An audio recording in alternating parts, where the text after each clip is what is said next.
তোমরা যারা তালা ভাইয়ের ছবি নিয়ে এই আইডিয়া উল্টাপাল্টা ছবি বানাও, এইবার তালা ভাই তোমাদেরকে নিয়ে কি বললো চলো দেখতে পারবা এই ভিডিওতে। ভিডিওটা দেখার আগে তোমরা যারা এখনো আমাকে ফলো করো নাই, কষ্ট করে একটু ফলো করে আমাদের ফ্যামিলির মেম্বার হয়ে যাও, কারণ আমরা কিন্তু 3 লাখ ফ্যামিলির অনেক কাছাকাছি আছি। এই রমজান মাসে ওরা মিয়া খলিফার সাথে আমার ছবি লাগাই দিয়েছে।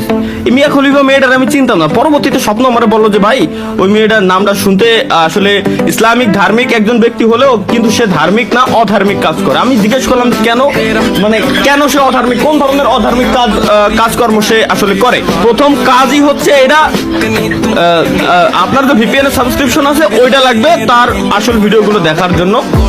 তারপরও আসলে আমার মাথার ভিতরে ঢুকতেছিল না যে আসলে কেন এটা ওইটার কিসের সম্পর্ক। পরবর্তীতে আসলে ভাবলাম যে সার্চ মার দিয়ে দেখবো, তখন সে আমার বলো যে ভাই না রমজান মাসে এটা দেখা যাবে না, রোজা শেষ হলে এরপরে।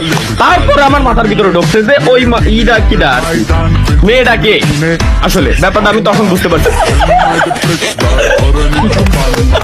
Why are you laughing? I don't want you.